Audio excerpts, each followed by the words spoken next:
waxa weeye magaaladan waxay hadda dhisan tahay 76 sano. magaaladan marqaan weynaa la yiraahdaa. marqaan weyne waxa loo yiri iyadoo balliya yaa biyo galeen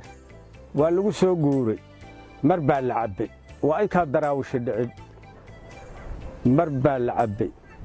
markaas waxa loo bixiyay marqaad weyne loodii iyo fardihii iyo geeli iyo ariyihiiba mar baa la cabay labadii balli markaas waxa la yiri waa marqaad weyne waa laga wada xooli waa ka wada dhirgeen mar labaad looba noqon marka dadkaas dad fara badan buu ahay waa dadkii daraawiishta ku go'ay ka bacdina waa la degay daraawiishta dabadeedii magaala laga dhigay waxa weeye marqaan weyne weeye magaciisa marqaan weyne ma aha mar labaadka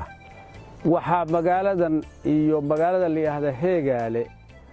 waa meeshii daraawiishta laga aasaasay iyo buuhoodle saddexda Heegaale yaa qurbis meesha la yiraahdo Heegaale u dhow baa daraawiishtu degtay wuxuu yiri sayidkii raacali gariyo waxaad ii keentaan 5 jirib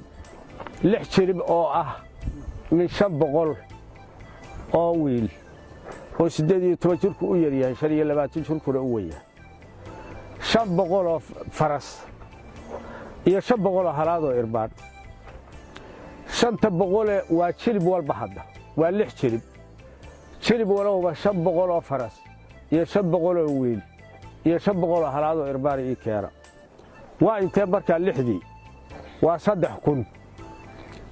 oo halaad iyo 3000 oo faras iyo 3000 oo wiil intaas loo keenay sayidka daraawiishtu halkaas ka bilaabatay ninka kale imanayaaba markaasuu yimi laakiin 3000 wiil iyo 3000 faras iyo 3000 halaad irbaan la maalayo baa laga asaasay daraawiish dadka asaasaya waxa weeye dadkii deganaa barqaan iyo buuhoodle iyo Heegaale inta barqaan waxa la asaasay markii hore balli laga cadbu ahaa laakiin markii daraawiish laga yimid yaa la digay hadda waxa weeye 76 diraacdan anigu dhashaa la asaasay dayrteeda ayaxlay baa leeyahay iyo subaxya badan iyo hayaan dheer saddexdaba waa leeyahay waxay caan ku tahay saddex xaalo marka hore waa meel dal wacan oo xooluhu ku wacnaadaan iyo dadkuba midda kale waa meel dadkeedu uu saraqoonin qabyaaladda iyo dad kala sooca iyo dhibaatada waxay ku wacantay dadku waa isugu mid wixii yimaada ummadda timaada waa isugu mid qolo walbana waa laga helayaa caan waxay ku tahay soo dhaweynta ummadda iyo dawladda weligeedna dawladda iyo iskuma qabanin dadka degan waxaad moodaa dad ilbax inuu yahay waa dadkii dawladdii hore ee siyaad ninka leeyahay maxamed cabdilla xasan dawladdii aniga ila dawlad bay ahayd oo waxaad ku garataa inay dawlad tahay daarta galaadiyada iyo daarta wardheer iyo daarta qoraxay waa dadkii dhisay dawladda ahaa marka waxa weeye dad dawladda yaqaan weeye bilaadigana way la dhaqmaan oo aniga ma xumeeyaa waa taa waa ku caan waana meel dal fiican ummaduna aad bay u jeceshahay dadkii odagii ugu dambeeyay wuxuu dhintay dadkii sayidka arkay ee daraawiishta wuxuu dhintay berigii dhaweyda abaartii maxamed cabdi cumar uu haystay meesha berigaasa laba oday ugu dambeeyay ay dhinteen laakiin da'dii ku xigtay baa joogta hadda da'dii kuwa ku xigtay yaa joogta waxa weeye dadkuna waa dadkii daraawiishtu wada dhashay ee dad kale meesha ma imaan kadib intaad arkayso aniga aabahay dadkii daraawiishtii buu ah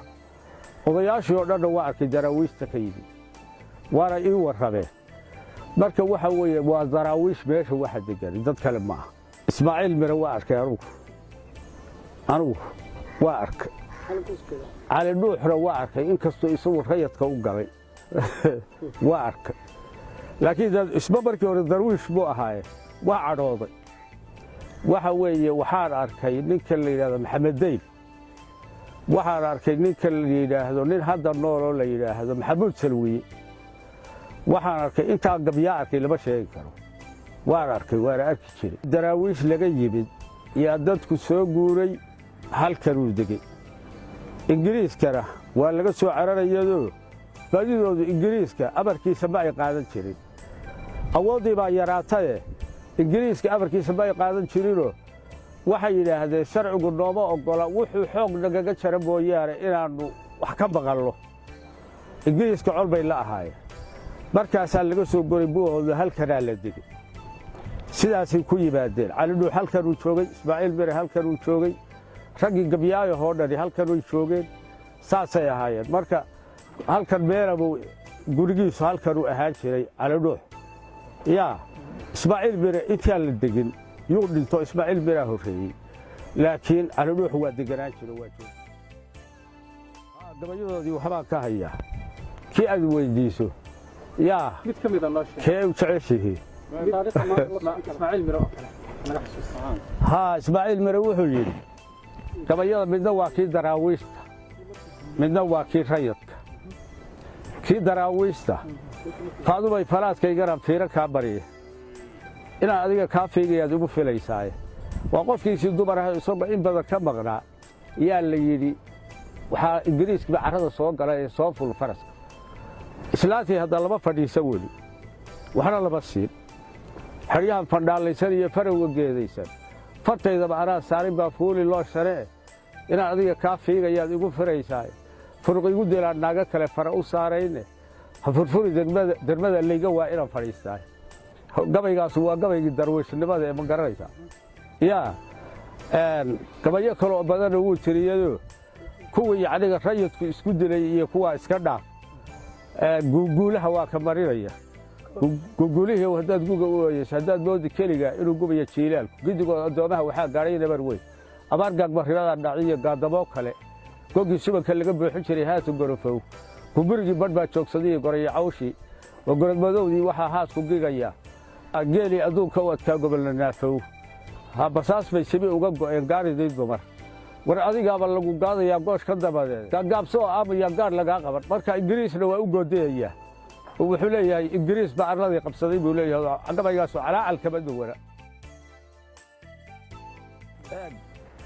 meesha la yidhaahdo ilig waxaa ku dhimatay 3 kun daraawiish maya meesha ilig 3 meesha la yidhaahdo cagaar weyne 6 kun baa ku dhimatay meesha la yidhaahdo dhagxaaya cadda 1500 baa ku dhimatay daratoole 800 baa ku dhimatay meesha la yidhaahdo dadhood 2 kun baa ku dhimatay meesha la yidhaahdo jidbaale 10 kun baa daraawiish ku dhimatay waa markii intaasu dee dadkii baaba'ay waa ingiriis haa 75 goobood baa laysdhigay ingiriiska rayadka mooyaane dadku waa rayad iyo daraawiish rayad dooraalaha u daraadee moogtahay ingiriiska u soo raacay marka waxa weeye meesha la yidhaahdo cagar weyne gariig baa la keenay waxaa la keenay sigasiige waxaa la keenay afrika oo dhan ma garatay 6 kun wixii yimi waxba kama dho cagar weyne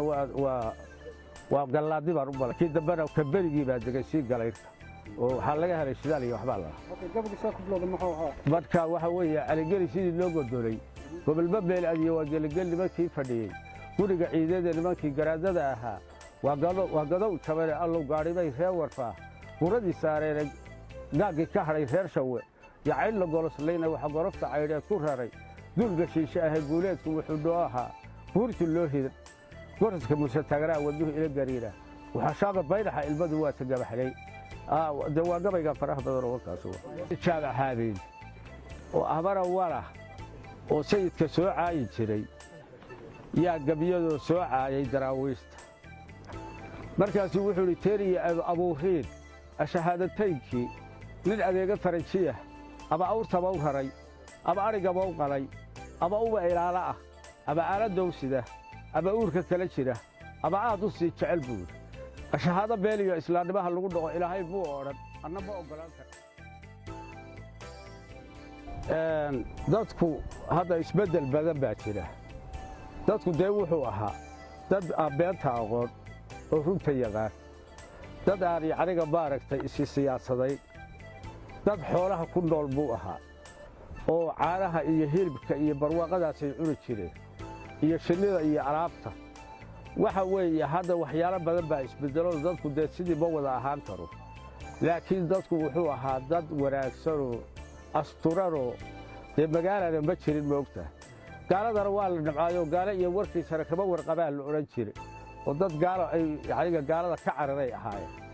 inay la dirirayaan iyo inay ka tagaan labadaasay u taagnay waxa weeye marka dee isbeddelkii dadkii waa ilbaxayeenba sidii maahee haddana dad asturan buu ahaa hadda lafteeda dadku waa wacayho sida loo ilbaxay loo kharibay